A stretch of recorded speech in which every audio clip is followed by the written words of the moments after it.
Indo British advanced pain clinic నొప్పి మాయం surgery దూరం. For appointments 9155515563. లగచర్లలో జరిగినటువంటి ఇన్సిడెంట్ తర్వాత పూర్తిగా బీఆర్ఎస్ పార్టీ అయితే చాలా యాక్టివ్గా కనిపిస్తోంది. యాక్చువల్లీ టీఆర్ఎస్ భవన్ దగ్గర కూడా కార్యకర్తల హడావిడి అండ్ నిన్న రాత్రి కూడా బీఆర్ఎస్ వర్కింగ్ ప్రెసిడెంట్ కేటీఆర్ ఇంటి దగ్గర కూడా చాలా హడావిడి కనిపించింది. కార్యకర్తలు చాలామంది చేరుకున్నారు. వరుసగా ట్వీట్లు చేస్తున్నారు. కేటీఆర్ కూడా రండి, ఎవరు కుట్ర చేశారు ఏంటి నిరూపించండి, అరెస్ట్ చేసుకోండి, ఇక్కడ ఎవరు భయపడటం లేదు అన్నటువంటి మాట కూడా చెప్తున్నారు. మనతో పాటు ఉన్నారు ముషీరాబాద్ ఎమ్మెల్యే ముఠా గోపాల్ గారు. ఒక్కసారి మాట్లాడే ప్రయత్నం చేద్దాం. సార్ నమస్తే. సార్ నమస్కారం. టీఆర్ఎస్ భవన్ దగ్గర ఫుల్ హడావిడి కనిపిస్తోంది. సార్ ఏం జరుగుతోంది ఏంటి? రోజు గత 10 రోజులుగా కేటీఆర్ అరెస్ట్ లేదంటే కేసీఆర్ అరెస్ట్. నిజంగా ఈ వార్త జస్ట్ స్పెక్యులేషనా? అరెస్ట్ అయ్యే అవకాశం ఉందా? చూడమ్మా, ఈనాడు యావత్ భారతదేశానికే మరి ఒక దిక్సూచిలాగా బీఆర్ఎస్ పార్టీ పనిచేసినాక చూస్తున్నాం. ఈనాడు బీఆర్ఎస్ పార్టీలో మన తెలంగాణ తొలి ముఖ్యమంత్రి వర్యులు గౌరవనీయులు శ్రీ కల్వకుంట్ల చంద్రశేఖరరావు గారు ఏవైతే నూతన పంతాలో ప్రవేశపెట్టిన ప్రతి సంక్షేమ కార్యక్రమాన్ని కానీ అభివృద్ధి కార్యక్రమాలను పెద్ద ఎత్తున వాళ్ళ రాష్ట్రంలో పెట్టుకున్న సంగతి చూస్తున్న రాష్ట్రాన్ని అక్కడ వచ్చిన అధికారులను కూడా కొట్టారని చెప్పడం దాని గురించి మనం చూస్తున్నాము. అది కేవలము అక్కడ ఉన్న రాజకీయ నాయకులకు ప్లస్ ఇంకొకటి అక్కడ ఉన్న ఎమ్మెల్యే గారికి ప్లస్ ఇంకొకటి దూరం ఉండి ఇక్కడ పనులు జరగకపోవడం వల్లనే జరిగింది. ఈరోజు వాళ్ళు అక్కడ ఒకటి ఏదైతే ఉన్నదో ఒక ఫార్మా ఫ్యాక్టరీ ఇండస్ట్రీ పెట్టడానికి మరి వాళ్ళు పెద్ద ఎత్తున అధికారులు వచ్చేసేసి గ్రామ అధికారుల నుండి జనం నుండి ఎన్ఓసి తీసుకోవడానికి పెట్టిన కార్యక్రమం అది. దాంట్లో మరి అక్కడ ఉన్న వాళ్ళందరూ మన ఫార్మా ఇండస్ట్రీ వద్దు, మాకు ఇక్కడ పొలాలు ఎండిపోతాయి, మేమందరం రైతులము, మా జీవితాలు నాశనం అయిపోతాయి కాబట్టి ఇక్కడ మీ ఫార్మా ఇండస్ట్రీని మేము వ్యతిరేకిస్తున్నామని చెప్పేసి వాళ్ళు చెప్పిన తర్వాతనే చిన్న గొడవ జరిగింది. అది చిన్న గొడవను అది ఆల్మోస్ట్ పెద్ద అయిపోయింది. కొట్టడము మరి అధికారులు మాట్లాడే తీరు గురించి కానీ అక్కడున్న పార్టీ నాయకులు మాట్లాడే తీరు గురించి కానీ భరించలేకని అక్కడ ఆ చిన్న పార్టీ కూడా పెద్దగా మారిపోయింది. మరి మనం చూసాము పేపర్లో చాలా చోట్ల. మరి ఈనాడు అక్కడికి వచ్చిన మరి బీఆర్ఎస్ పార్టీ కొంతమంది నాయకులు కూడా కలెక్టర్ గారి పైన దాడి చేశారు, కలెక్టర్ గారిని కొట్టారని చెప్పి కూడా మనం గతంలో కూడా కొంతమంది చెప్పడం విన్నాం. కలెక్టర్ గారే క్లియర్గా చెప్పడం జరిగింది, నా పైన ఎవరు దాడి చేయలేదు, నన్ను ఎవరు కొట్టలేదని కూడా కలెక్టర్ గారు క్లియర్గా చెప్పిన సంగతి కూడా మనం పేపర్ ద్వారా ఉద్యోగుల మీద అయితే దాడి జరిగింది కదా సార్, కొంచెంలో తప్పించుకున్నారు కదా కలెక్టర్ గారు కూడా. ఉద్యోగుల మీద అంటే చూడమ్మా, కొన్ని ఇష్యూస్ ఎట్లా ఉంటాయంటే వాళ్ళ వరకు వచ్చినప్పుడు కొన్ని అది ప్రొవోక్ వల్ల జరిగిపోయిన ఇష్యూ, అది టెంప్టేషన్లో సడన్గా జరిగిపోయిన ఇష్యూ. ప్లాన్ ప్రకారం మాత్రం జరగలేదు. అది కుట్ర అనే క్వశ్చన్ ఏమీ లేదా, కుట్ర అనే క్వశ్చన్ లేదు. అది నిన్న ఇవాళకి స్టార్ట్ క్వశ్చన్ కాదు, గత 6 నెలలకి వెళ్ళి మసులుతుంది. అక్కడ రైతులకు ఎప్పుడైతే అక్కడ ఫార్మా ఇండస్ట్రీ వస్తుందో అప్పటికెళ్ళి గొడవల వల్ల స్టార్ట్ కావడం, ప్రజల్లో అది యొక్క మసులుతూ వచ్చి ఒకటేసారి పేలిపోయింది. పట్నం నరేందర్ రెడ్డి గారిని అరెస్ట్ చేశారు సార్. ఆయన రిమాండ్లో ఉన్నారు. ఆయన వీడియో ఇప్పుడు ఒకటి వైరల్ అవుతోంది. అందులో క్లియర్గా చెప్తున్నారు ఎవరు వచ్చినా వదిలిపెట్టేది లేదు, దాడి చెయ్యాల్సిందే, తరిమి కొట్టాల్సిందే అని. అదే జరిగింది కదా, ఆ ప్లాన్లో ఆయనే ఇన్వాల్వ్ అయి ఉన్నారు. ఆ వీడియోలో మాట్లాడిందే చేసి చూపించారు అనేది. చూడండి, యాక్సిడెంటల్గా డెవలప్ అయిందమ్మా. ఇది ప్లాన్ ప్రకారంగా మాత్రం చేసింది కాదు అని ఉండొచ్చు, కానీ దానికి అలాంటి కుట్రలు ప్లాన్లు చేసిన ఇష్యూ మాత్రం అది కాదమ్మా.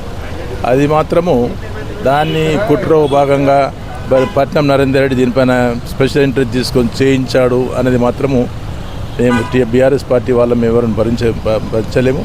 ఎప్పుడు చూసినా బీఆర్ఎస్ పార్టీ ఎప్పుడు చూసినా కానీ ప్రజల సమస్యల గురించి బోలెడు మంది, కేవలం హైదరాబాద్కి కాకుండా యావత్ తెలంగాణ ప్రాంతంకి కూడా పెద్ద అన్ని వర్గాల ప్రజానికం, అన్ని కులాల వాళ్ళు, అన్ని రకాల వాళ్ళు కూడా ప్రతి వాళ్ళ ఇష్యూని తీసుకొని ఈ బీఆర్ఎస్ పార్టీకి వస్తుంటారు. ఆ సమస్యలు పరిష్కారం తీసుకుపోతున్నారు. A1 నిందితుడుగా పేర్కొన్నారు కదా సార్ రిమాండ్ రిపోర్ట్లో. సురేష్ అనే వ్యక్తి మీ పార్టీ కార్యకర్తేనా?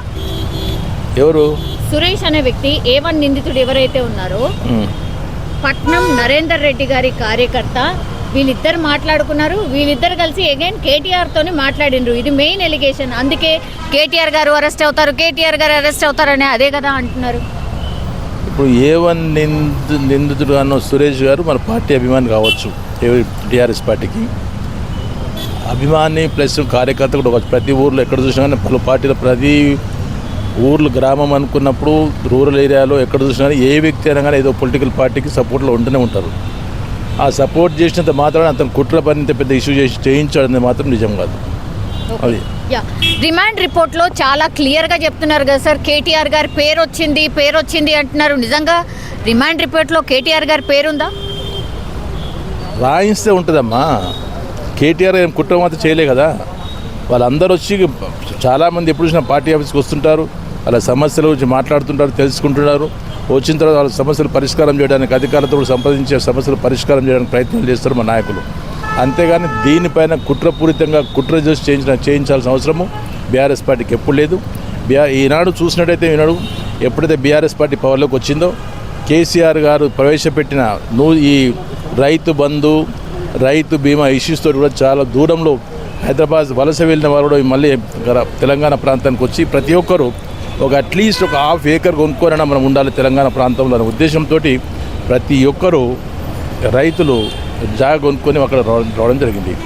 మరి అలాంటి వాళ్ళు ఎంతో కష్టపడి ల్యాండ్ కొనుక్కున్న తర్వాత మాకు ఈ ఫార్మా ఇండస్ట్రీ తోటి మా ల్యాండ్స్నే వీళ్ళు కథమే పోయే టైం వచ్చిన భయాంతో కొంచెం జరిగినట్టుంటుంది. కానీ అంతేగాని ఈనాడు రైతులు మాత్రం ఇప్పుడు చూసిన బీఆర్ఎస్ పార్టీ నమ్ముకుంటారు. రైతులను తప్పుదోవ పట్టించే ఏనాడు కూడా మా పార్టీ చేసే ప్రసక్తి లేని సంగతి తెలియపరుస్తున్నారు. సార్, లగచర్లకు సంబంధించిన గ్రామస్తులు చాలా తక్కువ మంది ఉన్నారు. వాళ్ళు కాదు అసలు దాడి చేసింది. లగచర్ల గ్రామస్తులు కాకుండా మీ బీఆర్ఎస్కి సంబంధించిన సానుభూతి పరులో లేకపోతే బయట వ్యక్తులు నాన్ లోకల్స్ వచ్చి ఈ దాడంతా ఈ కుట్రంతా పాల్పడ్డారు. అసలు ఈ పేర్లు ఏవైతే A1 నుంచి A13 వరకు నిందితుల పేర్లు ఏవైతే ఉన్నాయో దాడి చేసిన వాళ్ళు అసలు ఆ గ్రామంలో వాళ్ళు భూములే కోల్పోవట్లేదు, వాళ్ళు దాడి చేశారు అనేటువంటిది రిమాండ్ రిపోర్ట్లో క్లియర్గా ఉంది సార్. మీరు ఒప్పుకుంటారా? చూడమ్మా, వాళ్ళకు స్వయాన భూములు లేకపోవచ్చు, కానీ వాళ్ళ చుట్టాలకు కానీ వాళ్ళ బంధువులను గ్యారంటీ ఇక్కడ భూములు ఉండే అవకాశాలు ఉంటాయి కాబట్టి వాళ్ళ గురించి వాళ్ళు పోరాడు ఉంటారు. అంతేగాని ఆ గ్రామంతో సంబంధం లేకుండా వాళ్ళు వచ్చి పోరాటం మాత్రం చేయరు. గ్రామస్తులు కూడా గ్రామస్తులు పూర్తిగా ఏకతాటిగా ఉంటారు. పూర్తిగా మాకు ఇక్కడ ఫార్మా ఇండస్ట్రీ వద్దు అనేది ఏకతాటిగా ఒక తాటిపైన నిలిచి వాళ్ళు ఉన్నారు కాబట్టి కూడా జరిగింది. సో కేటీఆర్ గారు అరెస్ట్ అవుతారు, ఏదో ఒక కేసులో అరెస్ట్ అవుతారు అనేది బాగా ప్రచారం జరుగుతోంది సార్. అరెస్ట్ కాబోతున్నారా? ఈ స్కెచ్ అంతా కూడా కేసీఆర్కు వేశారు అనేది కూడా కాంగ్రెస్ పార్టీ ఆరోపిస్తోంది. ఒక ట్వీట్ కూడా చేసింది సార్. చూడమ్మా, కేటీఆర్ గారిని ఎందుకు అరెస్ట్ చేస్తారు? ఆయన ఏం తప్పు చేసిండు? ఆయన ఏం తప్పు చేయలేదు. కేటీఆర్ గారు ఎప్పుడు ప్రజల్లో ఉంటూ ప్రజా సమస్యలు పరిష్కారం చేస్తూ మేలు చేసే కార్యక్రమాలు చేస్తున్నా కానీ ఆపదలో ఉన్న వారిని ఆదుకోవడమే తెలుసు కేటీఆర్ గారికి. ఈ కుట్రలు చేసేసి మరి ఇలాంటి గొడవలు చేయించాల్సిన అవసరం కేటీఆర్ గారికి లేదు. కేటీఆర్ గారిని అరెస్ట్ చేస్తారంటే భయపడే వాళ్ళు కూడా ఇక్కడ ఎవరు లేరు. కేటీఆర్ గారు కూడా అరెస్ట్ వాళ్ళు సిద్ధంగా ఉన్నారు. ఆయన కూడా భయపడే మనిషి కాదు. ఆయన తప్పు చేయనప్పుడు ఎందుకు అరెస్ట్ చేస్తారు? అరెస్ట్ చేస్తే ఎవరు ఊరుకుంటారు? మీరు ప్రిపేర్ అయి ఉన్నారు. ఒకవేళ అరెస్ట్ అయినా కూడా ఏం చేయబోతున్నారు సార్? ఒకవేళ నిజంగానే మీ వర్కింగ్ ప్రెసిడెంట్ కేటీఆర్ అరెస్ట్ అయితే ఏం జరగవచ్చు? కేటీఆర్ అరెస్ట్ అయిన తర్వాత అరెస్ట్ చేసిన వాళ్ళే చూస్తారు. బస్ ఇక దానికి ఏం జరగవచ్చు అంటే వాళ్ళకి తెలిసి వస్తుంది. ఓకే అమ్మా, థ్యాంక్ యూ సార్. సో మొత్తం మీద అది విపరీతమైన జనాలు బీఆర్ఎస్ పార్టీ ఆఫీస్కి వస్తుందని చెప్పి బీఆర్ఎస్ పార్టీ ఆఫీస్ ఎప్పుడు ఖాళీగా లేదమ్మా. ఎప్పుడు చూసినా జనాలతో నిండే ఉంటుంది. గ్రామస్తులు వస్తుంటారు, మహిళలు వస్తుంటారు, కుటుంబీకులు వస్తుంటారు, అన్ని వర్గాల ప్రజానికి మంచి పని చేసుకుని పోతుంటారు. కాబట్టి అంత మేలు జరుగుతుంది. కాబట్టి ఇంత పెద్ద ఎత్తున వాళ్ళు ఒక తీర్థస్థలానికి వచ్చినట్టు వస్తుంటారు. Okay, thank you.